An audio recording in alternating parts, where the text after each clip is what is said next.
Amigas, amigos, me encuentro aquí con la maestra Nora Rubalcaba. Hoy en día la superdelegada o delegada federal. Se le decía superdelegada antes, ¿no? Sí, pero el cargo es delegada. Delegada de programas para el desarrollo de la fiscalía. Pues toda una representante de la oposición siempre has estado en la lucha social. Así es. Y acabas de lograr estar ahora en uno de los puestos más importantes. Así es, yo creo que es muy significativo, primero porque surge con la tanta transformación de este gobierno, y segundo por la función, que lo más importante es atender a los grupos vulnerables, y esto es la más importante para poder coordinar todos estos esfuerzos.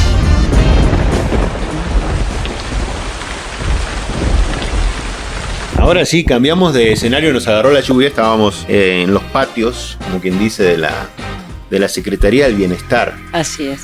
Maestra Nora Rubalcaba, una institución dentro, decíamos, de la oposición. Muchos años de lucha, creo yo, un compromiso con la plataforma y el proyecto alternativo de Nación, y pues luchamos hasta lograr por lo menos que llegara a la presidencia de la República. Nos falta todavía consolidarlo, es decir, garantizar que tenga larga vida este proyecto. El presidente Andrés Manuel sacando un libro que se llama A Mitad del Camino. Justamente a mitad del camino te toca tomar la estafeta de esta Secretaría del Bienestar. Así es, él refiere mucho esta enseñanza de Lázaro Cárdenas. El primer sexenio que hubo en este país, antes los presidentes de la República duraban 4 años. Y entonces dice que hay un escrito del general Lázaro Cárdenas donde dice que a los 3 años ya varios personal que le ayudaba se andaban cansando. Entonces él pensaba, a lo mejor es mucho, ¿no? El sexenio. Voy a hacer algunos cambios en septiembre. Entonces él justo a la mitad del camino hace muchos cambios. Hay 5 cambios en 5 entidades federativas y los cambios que ya todos conocemos de su gabinete también. Pues estos cambios tienen que ver con cerrar, efectivamente, y cerrar fuerte. Pero me imagino que esto ya te lo había quizás o prometido o dicho en algún momento. Prometido no.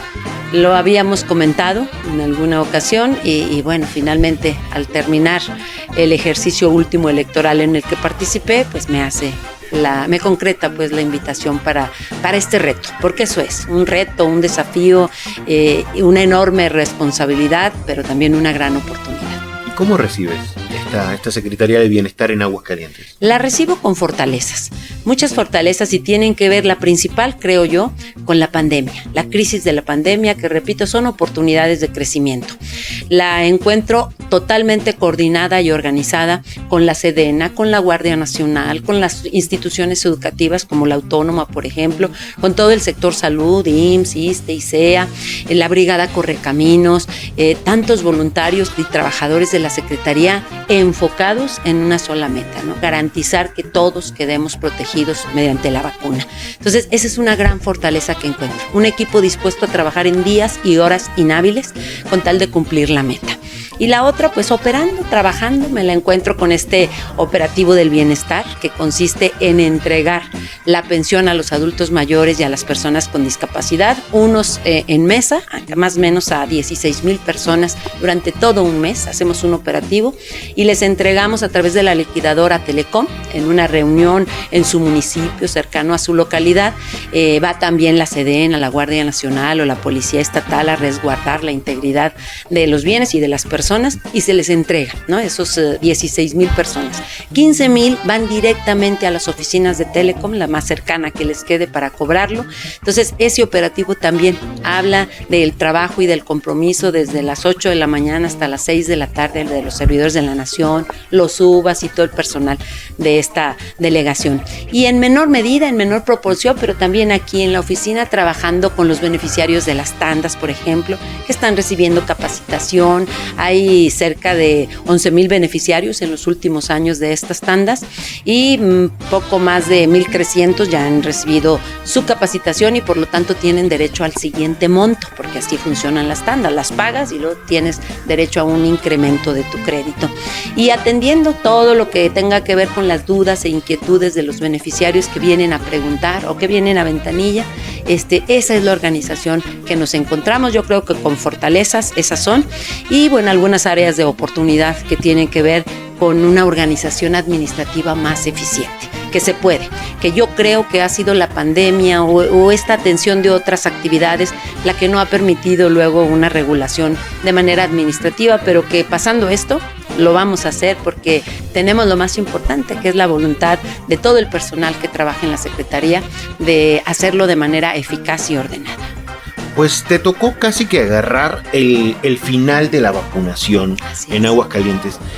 Tengo entendido que ya la próxima semana prácticamente el calendario se termina, o sea, se vacunó a todas las personas que tenían derecho a ser vacunadas. Así es, solamente nos falta el grupo etario de 18 a 29 años, que es el que falta de su segunda dosis de AstraZeneca, y después de que terminemos ello, vamos a hacer una fecha ya especial para todos los rezagados, los que en su momento, cuando inició la vacunación, no acudieron al llamado, pero que hoy ya se concientizaron, o bien ya hay una situación que les permite ir a vacunarse, y vamos a establecer algunas fechas para que puedan completar o bien tener su esquema de vacunación.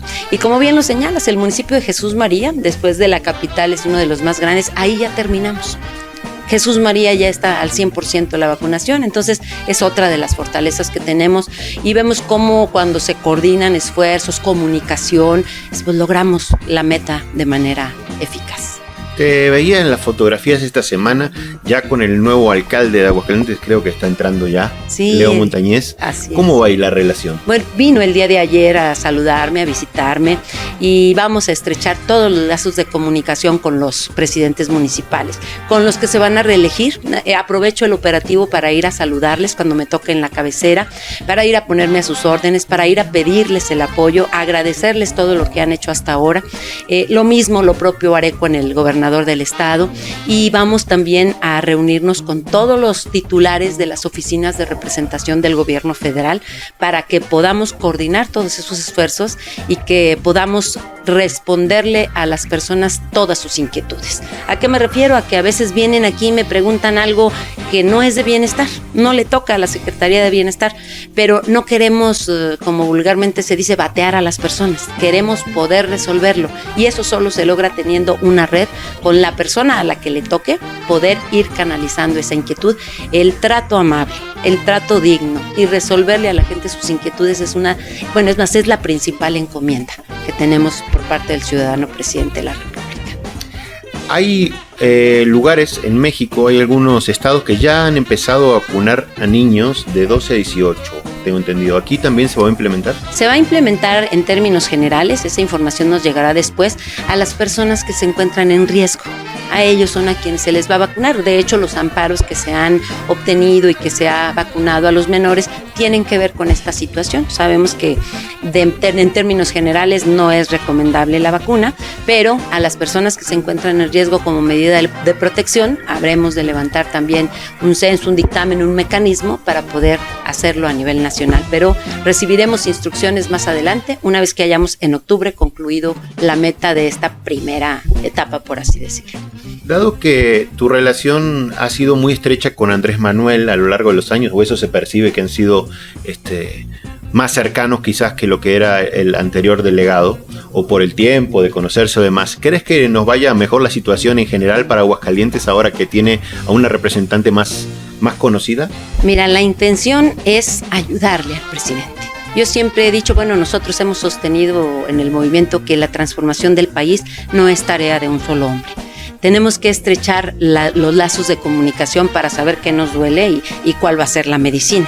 Entonces, en eso es en lo que yo puedo confiar, eso es lo que yo le puedo ofrecer al ciudadano presidente.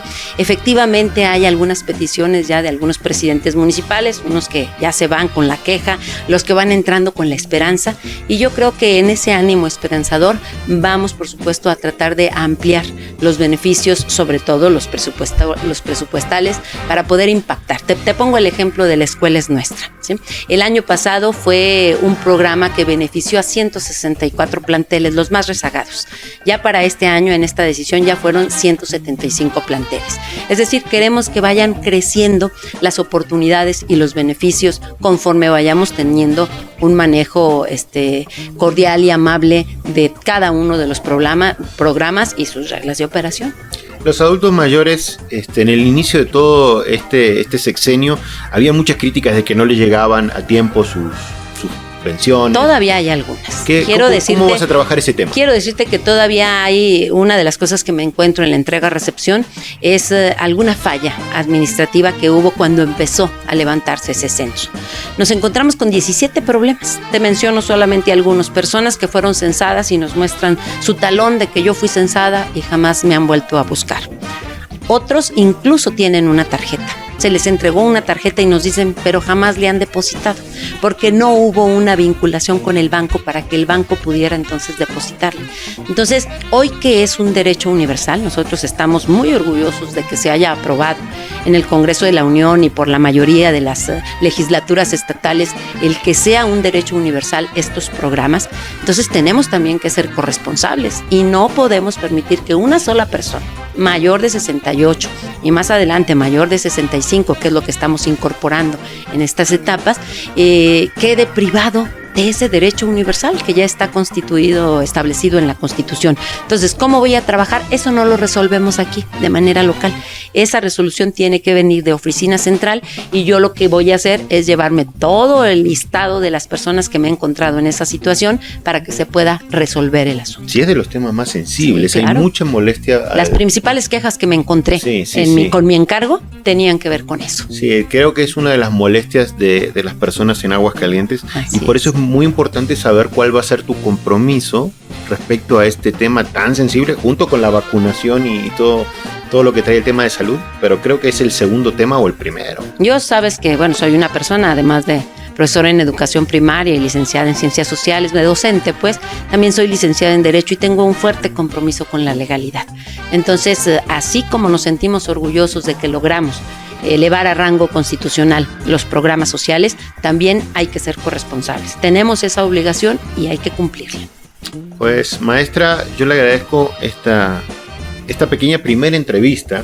Fíjate que me interesa hablar muchísimas cosas, sobre todo tu visión a cómo va a 3 años la cuarta transformación tan mencionada. ¿Cómo la ves?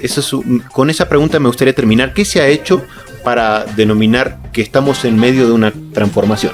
Yo, siempre ha sido un referente incluso para la derecha, los indicadores macroeconómicos para determinar cómo está un país.